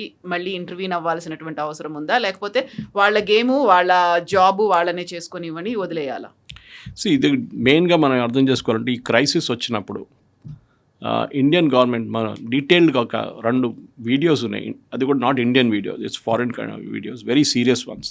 ఒకటి కార్నిగీ ఎండోమెంట్ ఒకటి చూశాను నేను, why Iran will become a nuclear power అని. ఇంకోటి ఫ్యూయల్, దీని గురించి ఒక మాట, దానికి డిస్కషన్ పేపర్ ఉంది, దాని చాలా డీటెయిల్డ్గా అనాలిసిస్, ఆల్మోస్ట్ 1 hour వీడియో. దాంట్లో కూడా ఏం చెప్పారంటే, కొన్ని దేశాలు ఈ క్రైసిస్ చాలా బాగా మేనేజ్ చేశారు. One was Singapore, then couple of them were Indonesia and Malaysia and India. Consumption ప్యాటర్న్లో చైనా తర్వాత మనం అందరికన్నా ఎక్కువ కన్జ్యూమ్ చేస్తాం ఆయిల్, పాపులేషన్ సేమ్ మనది. అఫ్కోర్స్ యూఎస్ కూడా కన్జ్యూమ్ చేస్తారు, కానీ వాళ్ళకి లోకల్ ప్రొడక్షన్ ఉంది. చైనా కానీ మనకి లోకల్ ప్రొడక్షన్ ఎక్కువ లేదు. చైనా కొనుక్కుంటున్న మెయిన్ 2-3 దేశాలు, ఒకటి రష్యా దగ్గర నుంచి, ఇంకోటి ఇరాన్ దగ్గర నుంచి. వెనిజువేలా ఉండే, కానీ ఇప్పుడు యూఎస్ వచ్చిన తర్వాత అక్కడ వెనిజువేలాకు తగ్గిపోయింది వాళ్ళది. ఇరాన్ కూడా వాళ్ళు ఎంబార్గో పెట్టినప్పుడు వాళ్ళకి ప్రాబ్లం ఉండే. మనం ఎట్లా మేనేజ్ చేసాం అనేది ఒక రియల్ ఇప్పుడున్న కావాలంటే స్ట్రాటజీ, ఆయిల్ స్ట్రాటజీ కానీ వార్ స్ట్రాటజీ చూసిన వాళ్ళకి చెప్పాలంటే చాలా మటుకు చాలా డీటెయిల్డ్గా. ఫర్ ఎగ్జాంపుల్, మన supplier base before 28th of February 27 దేశాలు ఉండే. 27 దేశాల నుంచి మన ఆయిల్ కానీ, గ్యాస్ కానీ, ప్రొపేన్ కానీ, బ్యూటేన్ కానీ, మీథేన్ కానీ, మిగతా అన్ని గ్యాస్లు అక్కడి నుంచి తెప్పించుకోండి, ఈవెన్ ఫర్టిలైజర్స్. ఇప్పుడు అది పెరిగి 41 అయింది. we realized that we cannot depend on these countries, ఇది ఒమాన్ కానీ, అట్లా నాట్ ఒమాన్, సౌదీ అరేబియా కానీ, ఖతర్ కానీ, వీళ్ళ మీద మనం డిపెండ్ కాలేము. ఇరాక్ కూడా, forgot about Iraq is another big factor. అది ఇంకో స్టోరీ ఉందిలే, అది పెద్ద నెక్స్ట్ ఫ్లాష్ పాయింట్ ఇరాక్ రాబోతుంది, దానికి కారణాలు ఉన్నాయి. సో ఇప్పుడు 40 పెంచుకున్నాం, 41. That we have retained it now చాలా మటుకు మన వైపు. కానీ ఇంకా ముందు వెళ్తూ గవర్నమెంట్ ఆఫ్ ఇండియా చేయాల్సిన చాలా పనులు ఉన్నాయి, అది వాళ్ళు చేస్తున్నారు కదా. ఫర్ ఎగ్జాంపుల్, మన దగ్గర 50,000 కిలోమీటర్ల పవర్ పైప్ లైన్ ఉంది, మన దగ్గర పవర్ లైన్స్ ఉన్నాయి మన దగ్గర. మన దగ్గర 23 యాక్టివ్ రిఫైనరీస్ ఉంది. యాక్టివ్ రిఫైనరీస్ అంటే ఒక రిఫైనరీలో మనం 1 మిలియన్ బ్యారెల్స్ పెట్టుకుంటే కూడా రిఫైనింగ్ కెపాసిటీ 2 ఉంటుంది. యూజువల్లీ 2 మిలియన్ పెట్టుకుంటే మన దగ్గర 50 మిలియన్ బ్యారెల్స్ ఉంటుంది any given point of time. లోకంలో one of the biggest refineries in the world is Jamnagar. Reliance వాళ్ళది పెట్రోకెమికల్ కాంప్లెక్స్. దాన్ని పాకిస్తాన్ ఎప్పుడు చెప్తుంటారు చూడండి, మేము నెక్స్ట్ టైం కొడితే రిలయన్స్ని కొడతామని చెప్పేసి. మన దగ్గర 50,000 కిలోమీటర్ పైప్ లైన్స్ ఉన్నాయి, ఆయిల్ తీసుకెళ్తున్న పైప్ లైన్స్. ఇప్పుడు చర్లపల్లికి వస్తుంది వైజాగ్ నుంచి, ముందు అంతా ట్యాంకర్లు వస్తుండే, ఇప్పుడు అన్ని పైప్ లైన్స్తో వస్తున్నాయి. అక్కడ వైజాగ్లో డౌన్లోడ్ కాగా అక్కడ నుంచి పైప్ లైన్లో మిగతా స్టేట్స్కి వెళ్తుంది. ఇక్కడ మ్యాంగ్లూరు నుంచి పైప్ లైన్స్, కొచ్చిన్ నుంచి అంతా పైప్ లైన్స్, ముంబైలో కూడా పైప్ లైన్స్, గుజరాత్ కూడా పైప్ లైన్. ఇది పెంచి అట్లీస్ట్ 1,00,000 కిలోమీటర్ తీసుకొస్తే మనకి ఒకటి రోడ్ల మీద ట్యాంకర్ తగ్గుతుంది, సెకండ్ యాక్సిడెంట్స్ తగ్గుతుంది, మనం గ్యాస్ని ఈజీగా ట్రాన్స్పోర్ట్ చేసుకోవచ్చు. Okay, from the refinery. అది కాకుండా మన దగ్గర 1,00,000 పెట్రోల్ డీజిల్ అవుట్లెట్స్ ఉన్నాయి. పెట్రోల్ డీజిల్ సిఎన్జి అన్నీ కలుపుకుంటాయి. అది ఐఓసిఎల్ ఉండొచ్చు, ఎస్పీసీఎల్ ఉండొచ్చు, బీపీసీఎల్ ఉండొచ్చు, నయారా ఉండొచ్చు, రిలయన్స్ ఉండొచ్చు, జియో ఉండొచ్చు, చాలా కంపెనీలు ఉన్నాయి దాంట్లో. సో 1,00,000 అంటే అక్కడ కూడా మీరు క్యాలిక్యులేట్ చేసుకోవచ్చు ఎన్ని లీటర్స్ మనం మెయింటైన్ చేసుకోవచ్చు. మినిమం 10,000 లీటర్స్ పెట్టుకుంటే ఎన్ని కెపాసిటీ. ది ఆయిల్ సెక్యూరిటీ అనేది చాలా పెద్ద పాయింట్. మన ప్రేక్షకులు మళ్ళీ అడుగుతారు, సురేష్ ఇదేం మాట్లాడుతున్నాం, ఆయిల్ సెక్యూరిటీ కాదు. మీకు రేపు ఒక చిన్న క్రైసిస్ రాగానే మళ్ళీ ₹5 పెంచాలంటే గవర్నమెంట్ పెంచకుండా ఉండడానికి ఇది ఒక కారణం. Because we have tied up with so many 45 దేశాలు. మనం ఎక్కడి నుంచి తెప్పించుకుంటున్నాం? మనం వెనుజువేలా కాకుండా అర్జెంటీనా నుంచి తెప్పించుకుంటున్నాం ఫ్యూయల్ మనం. సో అట్లాంటి ఇప్పుడు మొన్న మోదీ గారు సెషెల్స్కి వెళ్ళారు. అది చాలా చిన్న కంట్రీ, దాంతో ఏముంది అనేది. అక్కడ ఆయిల్ ఏం లేదు వాళ్ళ దగ్గర ఎక్కువ, కానీ అక్కడ మనకి ఎప్పటి నుంచి ఒక నేవల్ బేస్ ఉంది. అక్కడ చైనీస్ షిప్స్ వెళ్తుంటారు అక్కడి నుంచి. ఒక టైంలో మీకు గుర్తుంటుంది, ఇప్పుడు కాదు, I think it was Rajiv Gandhi టైంలోనూ, దాని తర్వాతనో ఒక కూ జరిగింది సెషెల్స్లో. అక్కడున్న గవర్నమెంట్ని తీసేశారు వాళ్ళు. ఒక కొంతమంది మర్సనరీస్, బ్రిటిష్ మన కమాండర్స్ని పంపించారు ఇండియా నుంచి. అక్కడ వెళ్ళి వాళ్ళు కంప్లీట్గా వాళ్ళు డిస్ట్రాయ్ చేసి వాళ్ళని తీసేసి ఒరిజినల్ గవర్నమెంట్ని తీసుకొచ్చారు. అప్పటి నుంచి Seychelles is very close partner of us. Modi garu మనలో ఒమాన్కి వెళ్ళి మాట్లాడారు, యూఏఈతో ఒప్పందం చేశారు, ఒమాన్తో ఎఫ్టీఏ చేశాం మనం, ఫ్రీ ట్రేడ్ అగ్రిమెంట్. ఇదన్నీ చూసుకుంటే మనం ఒక ఎనర్జీ సెక్యూరిటీకి వెళ్తున్నాం. ఎందుకంటే మనం we're still a very large consuming country. మన దగ్గర ప్రొడక్షన్ లేదు, చాలా తక్కువ, 5-6% మనం టోటల్ కన్జంప్షన్ది మనం భారతదేశంలో కృష్ణా గోదావరి బేసిన్ కానీ, బాంబే హైలో కానీ, ఇప్పుడు మన అస్సాంలో ఒకటి స్టార్ట్ చేశారు డిబ్రూగఢ్ దగ్గర, అక్కడ ఉంది పాతది అది. అది కాకుండా రాజస్థాన్లో కేన్ వాళ్ళది ఒకటి ఉంది, సిఐఆర్ అని వాళ్ళది. ఇన్ఫ్యాక్ట్ అస్సాంలో ఒక టౌన్ ఉంది డిగ్ బాయ్ అని చెప్పేసి. ఓకే, అది బ్రిటిష్ వాళ్ళు ఆ టైంలో డిగ్గింగ్ టైంలో డిగ్ బాయ్ అని మన వాళ్ళకి చెప్తుండే అంట. That became name like that అన్నమాట. అది కాకుండా మన దగ్గర ఇప్పుడు అండమాన్స్ వైపు ఒక ఎక్స్ప్లోరేటరీ ప్రాజెక్ట్ నడుస్తుంది. అది కూడా డ్రిల్లింగ్ వస్తే కూడా 10% కన్నా ఎక్కువ కాదు, 10-15% India can never go be. కానీ ఇప్పుడు ఒక కొత్త స్ట్రాటజీ గవర్నమెంట్ ఆఫ్ ఇండియా తీసుకొచ్చారు, ఢిల్లీలో ఇంప్లిమెంట్ చేస్తున్నారు. ఏంటి, అన్ని 2 wheelers will be only battery operated, అంటే ఎలక్ట్రిక్ 2 వీలర్స్. పెట్రోల్ కానీ మిగతా ఏ ఫ్యూయల్ యూజ్ చేసి అక్కడ మీరు యూజ్ చేయకూడదు 2 వీలర్స్. ఢిల్లీ ఆ చట్టం తీసుకొచ్చారు. ఢిల్లీలో ఆల్రెడీ సిఎన్జి ఉంది కానీ చాలా మటుకు. సో ఇప్పుడు దీన్ని మార్చుతున్నారు. మేము 2 సంవత్సరాలు టైం ఇవ్వచ్చు బహుశా, దీని లోపల మొత్తం కన్వర్ట్ చేసుకోవాలి. చైనా చూడండి, 90% వాళ్ళ transport, public transport, private transport battery వైపు వెళ్ళిపోయింది కంప్లీట్గా, అంటే ఎలక్ట్రికల్. మనం కూడా చేయాలి. We cannot be dependent on fossil fuels. మనం ఎంత ఖర్చు పెడుతున్నాం, 1,50,000 3 లక్షల కోట్లు మనం దీని మీద ఖర్చు పెడుతున్నాం ఫ్యూయల్ మీద. ఎందుకు? We will not do it anymore. Electric మార్చుకోండి. మన దగ్గర ఉన్నది సూర్యుడు ఉన్నాడు పైన, ఇది the biggest asset we have అనమాట. బ్యాటరీ టెక్నాలజీ చాలా మటుకు మారిపోయింది. ఇనీషియల్ డేస్లో వచ్చిన బ్యాటరీ కాదు ఇప్పుడు వచ్చే బ్యాటరీ కాస్ట్. చాలా మటుకు టెక్నాలజీ మారిపోయింది, ఇంకా మారుతుంది ముందుకు వెళ్తే. నిన్న చూసాను ఐఐటి ఢిల్లీ నుంచో ఎవరో స్టూడెంట్స్ కొంతమంది, they have developed a car which does not require charging. ఆలోచించే, కార్కి ఛార్జింగ్ అక్కర్లేదంట. అంటే మీరు అనుకుంటారు బ్యాటరీ లేదు, బ్యాటరీ ఉంది. కానీ మీరు ఇప్పుడు ఎట్లా అంటే ఒక షాప్కి వెళ్ళి మీరు ఏదైనా కొనుక్కుంటారు చూడండి, అట్లానే మీరు ఈ బ్యాటరీ షాప్కి ఈ కార్ తీసుకెళ్ళి ఆ షాప్లో పెడితే వాళ్ళు ఇమ్మీడియట్ వితిన్ 5 నిమిషాలు దాంట్లో కొత్త బ్యాటరీ పెడతారు, ఆ పాత బ్యాటరీ తీసుకుంటారు. నెక్స్ట్ మీరు 500-600 కిలోమీటర్ నడిపించుకు మళ్ళీ ఒక షాప్కి వెళ్తే వాళ్ళు అది తీసి మళ్ళీ పెడతారు.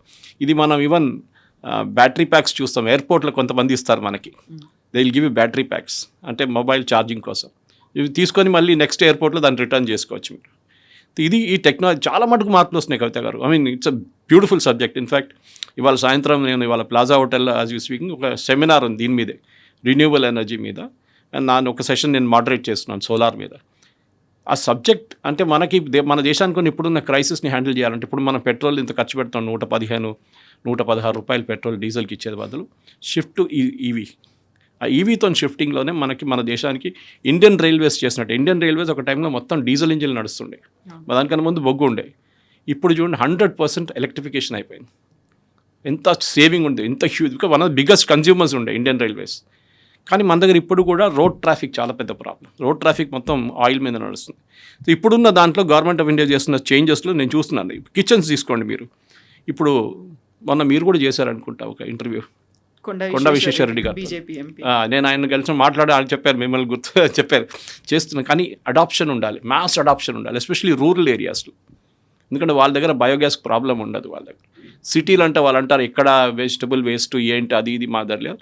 మొయినాబాద్ లాంటి షెవర్లా లాంటి ప్లేస్లో రోడ్డు మీద పడేస్తారు వేస్ట్ అంతా, వెజిటబుల్ వేస్ట్ అంతా. ఒకసారి టమాటో రేట్ పడిపోతే రోడ్డు మీద పడేస్తారు. అదంతా మీరు ప్రాసెస్ చేసి మీరు యూజ్ చేసుకోవచ్చు దాన్ని.